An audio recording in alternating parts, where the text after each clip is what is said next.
नमो नारायण। हम कैसे पता करें कि हमारे घर में तंत्र क्रिया हुई है अथवा नहीं हुई?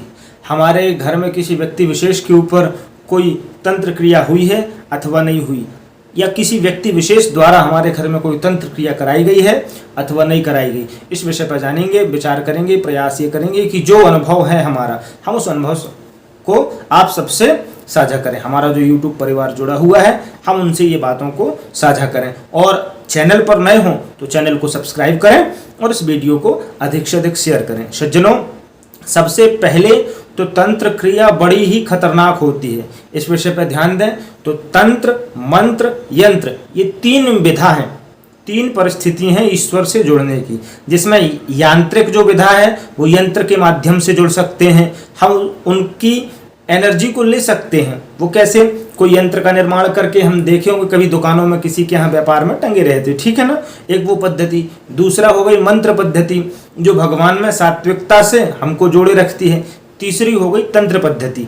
तंत्र पद्धति बड़ी ही खतरनाक होती है, तंत्र क्रिया बड़ी ही खतरनाक होती है। इसमें दिन विशेष, तिथि विशेष, मुहूर्त विशेष, बल विशेष और समय विशेष, इन सब चीज़ों का विशेष ख्याल रखा जाता है।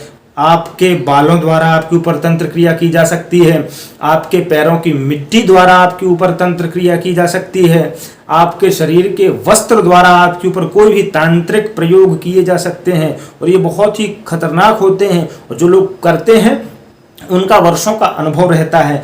नवीन लोग, नए नए सीखे लोग इन विषयों को कर भी नहीं सकते, और करते हैं जैसे हम किसी को आग उठा करके दूसरे के हाथ में रख दें तो उसका हाथ बाद में जलेगा, पहले हमारा हाथ जलेगा। इसीलिए, और इसमें दो चीज़ें बड़ी मुख्य हैं। पहली है गुरु का वचन, जिसका गुरु संस्कार नहीं हुआ है, गुरुमुख नहीं हुआ है और गुरु ने आदेश नहीं दिया है, उसका तंत्र सिद्ध नहीं होता। खैर, ये तो विषय थे तंत्र की सिद्धि विशेष के, पर तंत्र जीवन में नुकसानदायक होता है।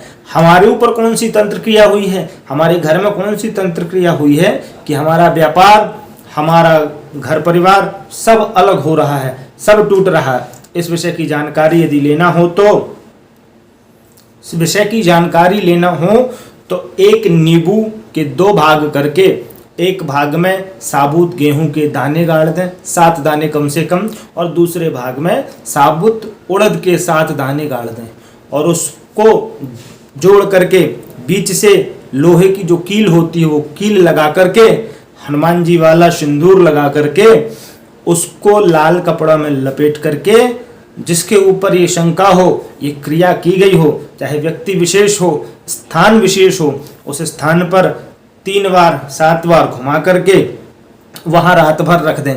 व्यक्ति विशेष हो तो उसके सिरहाने रख दें।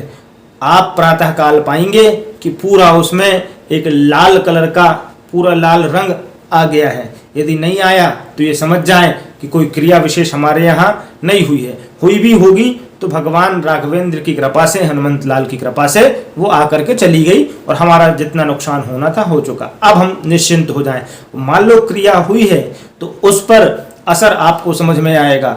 आपको करना क्या है कि 3 दिन लगातार उसी विधि से नींबू द्वारा व्यक्ति विशेष, स्थान विशेष का उतारा करके संध्या काल में सूर्य अस्त के पूर्व हल्का कुछ समय जा करके बहती हुई नदी में उस नींबू को विसर्जन कर देना है। इतना प्रयोग करना है। ये सात्विक प्रयोग भी है। इस प्रयोग में किसी प्रकार की कहीं कोई हानि नहीं है, कोई क्षति नहीं है। ये परीक्षण हेतु प्रयोग है, इसलिए इस प्रयोग का वर्णन मैंने साझा करना चाहा। बात अच्छी लगी हो तो लाइक और कमेंट अवश्य करें। नमो नमः।